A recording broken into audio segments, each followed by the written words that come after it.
দেখো এই ব্লাউজটা কেমন হয়েছে বলো।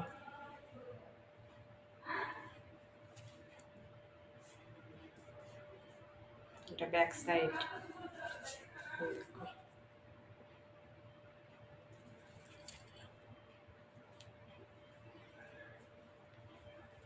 এটা শাড়িটা তোমাদের দেখিয়েছিলাম আগের ভিডিওতে, ফলস পাড় লাগিয়েছিলাম, দেখিয়েছিলাম।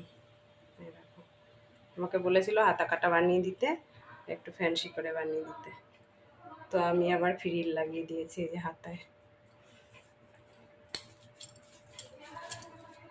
এই দেখো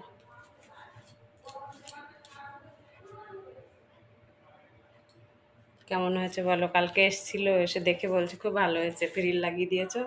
হাতা কাটা প্লেন বলেছিল, ফ্রিল লাগিয়ে দিয়েছি, বলছে খুব ভালো হয়েছে, ভালো করেছে, খুব পছন্দ হয়েছে ওর। তোমরা বলবে।